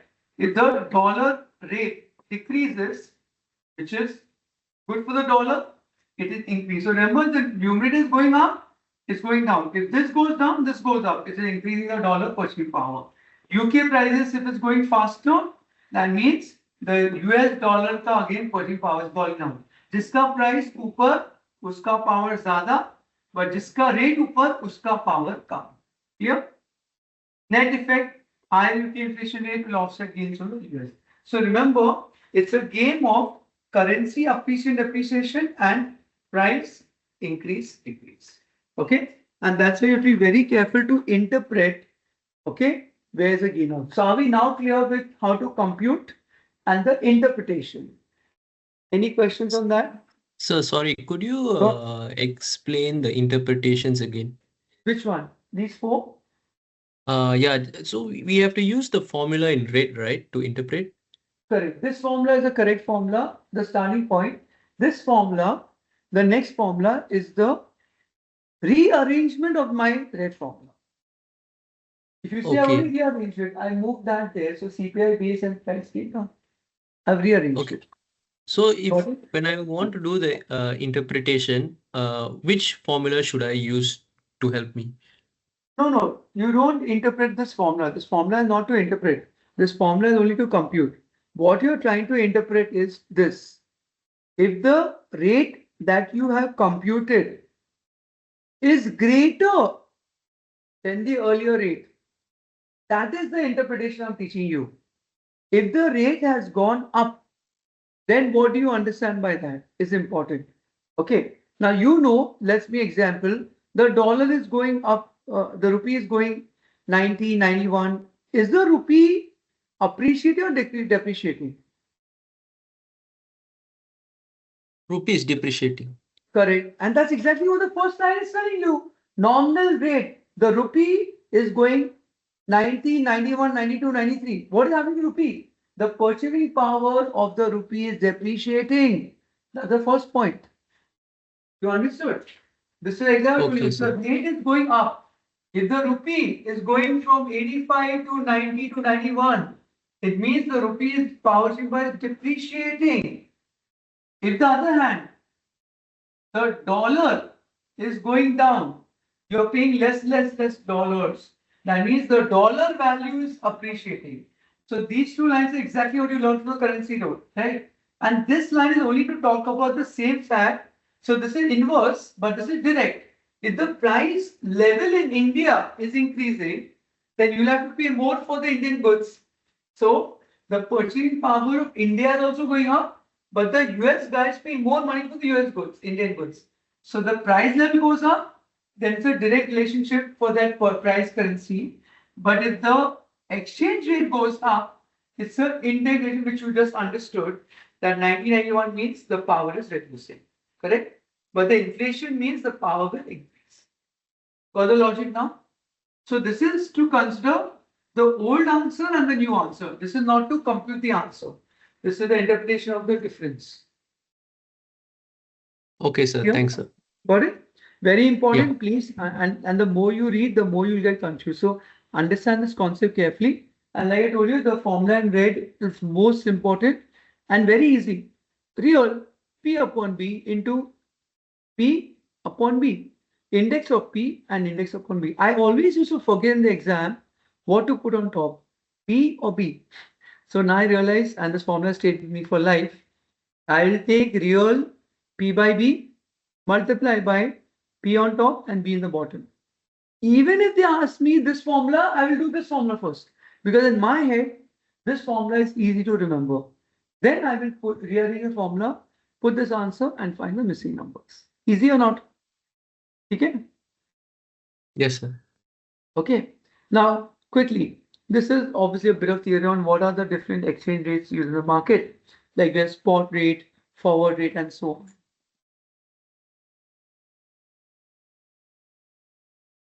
So we have types of rate. We have spot exchange rate. We have forward exchange rate. Okay, what is spot rate? Immediate delivery, abhi ka abhi, right? Forward rate is future. In the future, I want delivery. Correct? Settlement, right now. Now, normally, right now means in the market also, it will still take 1 day, 2 days. Normally, India is 1 day, but the usual time period is T plus 2, which is immediate. In the forward market, the usual thing is normally 30, 60, 90 days on a future deal. Here, obviously, spot is used for current currency and forward is normally used for the future managed currency, right? In spot, you're actually exchanging currencies. In the forward market, it is always going to be in the future. Now let's understand the example from this. Okay, you have a French firm. This guy is going to receive. Now he's a French guy. उसको pound से मतलब नहीं है. He wants euros, but he's going to get 10 million pounds. Right? Now understand one thing. Let's say today, let's take example. The euro is, let's say, 1.3 euro per pound. He is going to get 10 million pound. So how much euro will he get? He'll get 13 million euro, right? 10 million pound will give 13 million euro. Now, what if the euro becomes 1.2 or 1.1? Then he will get 12 million euros. He'll get less euros. If the euro falls, so if the pound falls, he'll get lesser amount of euros. He'll get 12, 11, 10. Is he a fool to sit and wait and face the risk of loss of whatever euro millions only because the exchange is uncertain? The euro is uncertain. So what will he do? He will say, 6 महीने में अगर मुझे इतना पैसा मिल रहा है, I will fix a rate for this amount today. I will say that today if the rate is around 1.192, I will take it. And I will take 11.92 million no matter what. Right? Instead of, say I said 13. Well, let's say 1.192. So 11.92. Let's say the rate becomes 1.1. I got 11 million, but instead of 11.92, I got extra 0.92 million. I'm happy. Obviously, there's one problem here. If the rate became 1.3, we got 13 million, we got 11.92 million. But that's a risk. But that's okay because his job is not to make a benefit from exchange. He should not say, "नहीं यार अगर rate होगा तो मेरा फायदा होगा." No, his job is to protect himself from a loss of on account of exchange rate movement.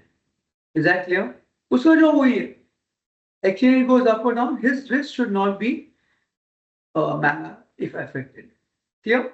So this is a very important example to teach you how to look at the loss. Clear? Yeah. Okay. Now, so let's assume the nominal exchange rate increases by 11%. Okay. 11%. It goes up by 11%. Okay. Now, Eurozone price level increases by 6%. UK 3%. Understand this carefully. Okay. The exchange rate 11, but the price level is 3%. Now, what are you trying to understand? They are saying, will it change the real exchange rate? Fair enough. I'll find it using formula. And what's the purchasing power relative? Okay. So you now know that I can find out the exchange rate, but also I can find out the change in the exchange rate, right? The percentage change in the real exchange rate. Okay. Same formula I can use. Same formula. Let's not go with this. I'll put the same formula as I did in the earlier slide. I'll put it on this side. Remember, real is my starting point. Correct? Real into this real will be P upon B into P upon B. Okay, P upon B. That will give me nominal. Right? Okay. Now understand the fact. When I'm trying to find the percentage change, okay, I want to deal with percentage change. So I will say, look carefully.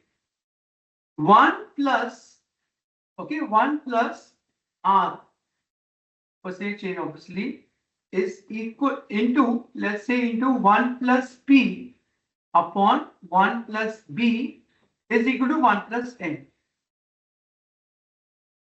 Here. So I'm just increasing all the numbers by 1 because I'm dealing with percentages now. Okay. Now look what I'm going to do now. See, abhi 1 plus R I don't know, so I'll leave this blank. What is 1 plus P? What is 1 plus P? Tell me. What is 1 plus price? UK price level 3%. So can I make it 1 plus 3 is 1.03? Correct? Sorry, APL. What is 1 plus B? 6.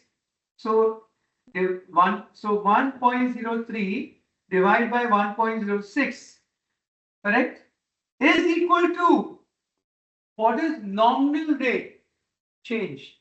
nominal exchange rate 11% is equal to 1.11. So look here, I don't know R, but I do know 1 plus P, 1 plus B, 1 plus N, right? So now R is equal to 1.11, take this up into 1.06, take this down 1.03. This answer gives me 1 plus R, which is 1.1423. 1.1423 is 1 plus R. That means R is, obviously 1 hata doge, R is 14.23. That's your answer. That means real exchange rate, the real exchange rate has changed by 14.23%. Why? Because the nominal went up by 11%, but these have also gone up by 6 and 3% respectively. So total impact on the real rate as a combination of this and this and this is net. And to prove to you, I can tell you one more way. 11 to upar gaya, 6 and 3. What's the net difference? 3, right? The difference is 3. 11 plus 3, the answer is 14. So that's a shortcut way, but this is the correct answer. So in the exam, the answer is approximately 14 or exact amount is 14.23. Formula समझ गया? That's it. So earlier I told you it is R equals to nominal into P upon B. Same formula इधर ही लगाया. 1 plus R is equal to 1 plus, okay, go to earlier slide. Right? R, I took it here into P upon B is nominal, right? So same way I did here also to show it to you. Right? R, you can start it from here. 1 plus R, you already know it, P and B इधर आएगा, but इसको भी 1 plus करोगे is equal to 1 plus NR normal. Same formula, but मैंने 1 plus क्यों डाला? Because this is exchange rate sum. If it was, it is increase in exchange rate sum. It's a percentage increase, so I put 1 plus. If it is only talking about the exchange rate, then you will do R into P upon B is equal to N. Simple. Okay. And here people get confused. कौन सा rate इधर लेना? Remember, PB, so P here, B here, PB, P here, B, N and also PB. Are we clear, guys? Any questions? Very good sum.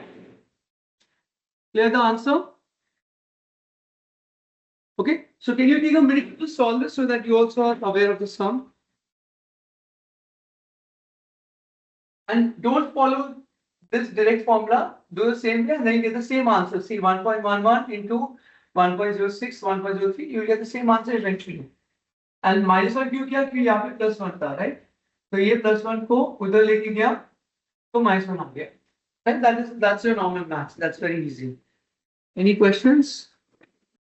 Any question online? Okay. All okay, sir. Good, very good. Now bid ask spread. If the bid of a port, okay, is 18.85 to 18.86, right? If this is a quote, then what is the bid of a quote in the dollar Mexico terms closest to? Okay, 18.85, 18.86. Now don't worry, this is Mexican US. I'm now asking dollar Mexican. Very easy answer. How to convert Mexican US to US Mexican? Simple. Do 1 divided by 18.858 and 1 divided by 18.86. Right? What's the answer, guys? Answer. Bid ask. This obviously can't be the right answer because both are same. Bid ask will always be different. So which answer is it from these two? Can't also be difficult. What's the answer? You got it? What's the answer? You complete or not? One of what I told you. So is the answer B? What? B. Okay. B for Bravo, right? Okay. So what you computed for me, okay, is you get the answer and obviously you pick up B. Okay. When you change it, oh, did not mention that. Okay. Surprising. Okay. So your answer is indeed B, which you got, but let me answer one thing to you. The bid offer quote is always going to be the lower amount first and the higher amount greater. Right. So you are correct. You said 0.05303 and this is 0.05302. You did that. But what you need to do is when I quote it, I will always quote a lower amount first because I will always buy as a dealer. I'll always buy at a cheaper rate and say a higher rate. Further logic, when you look at any bid and ask, the bid will be always the smaller price. Ask will be because how will he make his margin, right? So correct answer is this. Technically, your calculations are correct, but you have to then invert the quote because it is a bid of a quote and the bid should be lower than half. So one more trick in the exam I can tell you is you can see which answer is greater than the other one and the greater one should be later. If you forget, look at this aspect and choose, oh, this is greater than this, therefore it's correct. This is greater, so it's wrong, and this same, that's not possible. So in the exam, some questions are there where without computing, you are able to answer the question within 5 seconds. Okay, but your answer is indeed B from a calculation angle, but the correct answer is A. Is that clear? So always the smaller amount first. Yeah. Always in a bid ask or a bid offer quote, it's always a smaller amount first. Okay, look at any quote on the market, go to the exchange rate. You tell me now, if you go to a guy and you tell him I want to buy dollars, he will tell you to pay 93. You tell him I want to sell dollars, he say, okay, I'll give you 90. He also will say, no, my bid did 90, but 93. He'll also have a quote.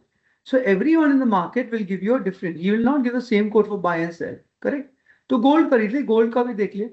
Tell him how much will you buy my gold for? How much will you sell your gold for? He'll have a difference. How to find the difference? Simple. Bid ask. That bid ask spread is the income. Now this is interesting and this is actually a little bit. I want to know percentage change. Right? How do you percentage change? Now it's important to first break your price in base currency properly. US dollar, euro. Okay. Now dollar to euro was 142. It became 1.39. So 142 dollar to the euro became 1.39 dollar to euro. Now what do you understand by this? The dollar has strengthened, euro has weakened because you are now paying less dollar for the same euro, right or wrong? Is that bit clear? Are you there? Hello, online. Yeah, could you repeat your question, sir? What do you understand from the statement? 1.42 became 1.39. What do you understand from the statement? You are having to pay less dollar for the same euro. What does it mean? My US dollar appreciated. Appreciate. If I ask you how much it appreciated by, you say it's 0.03. But if I ask you how much percentage it appreciated by, right? The answer will be find the difference. Now wait, stop here. The answer here is you said the dollar has appreciated, but you also know that the euro has depreciated. Right or wrong? Right, sir. Okay, now understand the euro depreciation, okay, is computed by the normal formula. Okay, you will say, okay, fine, blah blah blah, 1.42. So dollar bill is fine, but you need to do this in terms of euro because this is B by B. So I'm doing the B currency. The change in the currency is my difference, right? Effectively, I'll say 1.42 to 1.39. So normally how we do it 1 plus R, right? Or you can do like this, you can do 0.03 is the change, correct? From the original currency, 1.42, correct? Into 100. What's the answer? 2.11%. Brilliant.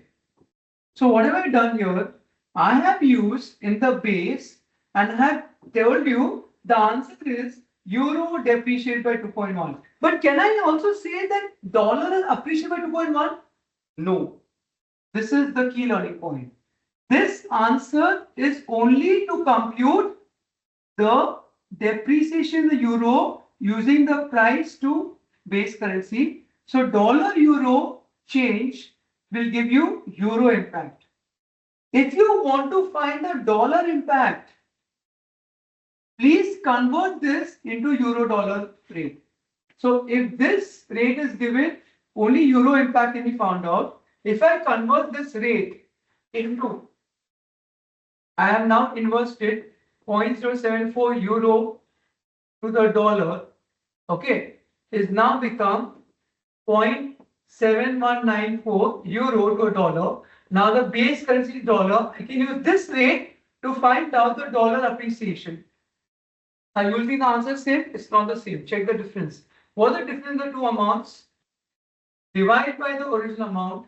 You will realize the answer comes to 2.16. That's only because the two numbers are now different in different terms. So if you use the dollar euro currency to find the rate change, that is the rate change for the euro. If you use the euro dollar currency to find the rate change, that's the rate change for the dollar. Obviously, the answer is correct in one angle. Dollar appreciated, euro depreciated. But the correct answer is the euro depreciated by 2.11, the dollar appreciated by 2.16. Obviously, I know you don't agree entirely, but because you will think, one increase should be one decrease, right? But that's not the way it's viewed. They will say that this decrease need not be matching with this increase because the basis is the same. So big as an exam, if they ask you, compute the dollar appreciation, do not fall to the trap. Convert the amount into euro per dollar and then confirm what is the dollar appreciation. This is only the euro depreciation. Are we clear? Very, very important theory. Okay. So in summary, a rate which is price upon B will give you the B currency change. If you want the P currency change, then convert the rate into B upon P and then you'll get the P currency percentage change. Are we clear? Make a note of this statement. I used to often miss this in my exam till I had to recollect it time and again. That's very important. So for the effect is always based on the base currency, right? Yes, yes, correct. For the effect, look at the base currency. If the examiner acts smart and gives you a currency and tells you give the effect on price currency, then you act smart, convert into base upon price, and now use for the price currency. So basically, when you say base, you should convert it in such a way that the base is what is being computed. Got it? Got it. Okay. Effect is always with regard to the base currency. Okay. Obviously, I hope you realize I inverted it, but I want to show you that dollar to pound will give you pound reason. Pound to dollar will give you dollar change. Okay. So remember, what's at the bottom is the change that you're getting. Okay. Now, a bit of theory. How do you look at managing exchange rates? How do you manage it? Obviously, if you don't have your own currency, then you can use another country's currency. Okay. No one really looks at it right now. Everyone have their own currency, right? You can to an extent also try to use the common currency that is set by the joint central bank. Okay. Theoretical concept doesn't happen in real life. In real life, everyone has their own currency. Okay. You can have a currency board right? Where a currency board is there and it is booking the currency based on fixed rate. Not popular, not used much. You can have a conventional fixed peg. A conventional fixed peg currency is where it's being pegged but within a narrow band. Okay. Again, very limited. We don't have such a concept fixed peg. We have little bit more pegged within bands where the currency is pegged. Peg means it is marked. It will move with the currency. Now, in this is not too useful, but the most important ones is crawling pegs, right? The crawling pegs are where, example, the dollar plus the dirham, the Saudi riyal, all of this are pegged to the dollar, which means the currency will go up and down based on the dollars, right? The crawling peg can be either adjusted periodically or it will be adjusted over time. Then you have managed float. Managed float is where there's no fixed target. They say, fine, let the currency continue, and if there's any intervention, I will involve. Then lastly, there's independent floating currency like India. Indian rupee can continue. It has gone up because they not interfere, they not intervene. There's no adjustments. It will be market determined. RBI has never got involved till now. They get involved only if they want to make the volatility smooth. So this is the most popular type of currency in India, in the world, in India as well, where we are allowing currencies to float and fluctuate independently. That's honestly the best way because that will also allow currencies to determine their own purchasing power and move in that direction. Yeah. So obviously, if you manage exchange rate, the changes will be taking place based on the exchange rate movement. Here, you are trading capital flows. This is relevant to how it goes. Any decrease in the dollar euro exchange rate? Okay. Obviously, and we already know the statement is repeating. If the dollar decreases, it means the dollar is appreciated. If the dollar rate decreases, dollar appreciated, right? And dollar appreciation means what? Dollar is able to command more goods, correct? So if the dollar appreciates, that means I can buy more goods. Sasta ho gaya, the US imports increase, right or wrong? But on the same side, my goods become more expensive, US exports decrease. So this is very important summary to understand that when a currency appreciates, it is not good for the FOB, BOB because imports बढ़ेगा, export कम होगा, the forex will effectively fall because the company has to pay more money and receive less money, and therefore appreciation results in a balance of payment adjustment. Why? Because when you're paying more money, the capital flows are going faster. Obviously, these are just, but my imbalance will be hitting skyrocket because import, export, the difference is my BOP. If export go down, import go up, then my BOP affected. I will have to offset it by capital flows. So in order to manage this, I'll have to probably bring in more capital. This is current, right? So balance of payment framework will be impacted when this happens. US क्या करेगा? US will adjust capital flows. They say fine. Let's adjust the shortage in current flows by putting in more capital flows. Okay. Okay. So when you manage the key balances you've learned in economics, we have export minus imports, which is the net exports, correct? Which is the BOP. We have S minus I, which is savings and investment. And we have T minus G, which I taught you yesterday. What's it? Tax revenue and government spending, right? Now, yeah. So this is my net exports, imports. This is my private savings, right? Savings and investment, the private है. And ये हो गया मेरा net government के साथ जो भी fiscal savings है, that's the one. Now this is important exam. This is your trade deficit, right?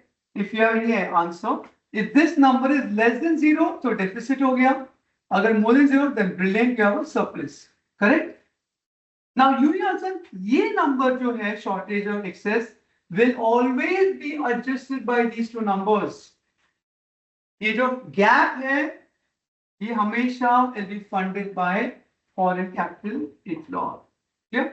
And this is where the capital account, I told you, US का अगर ये number shortage है, then these two will have to be met, and therefore the equation runs. So ये equation, please learn it. You will wonder what the equation Sunny threw at you.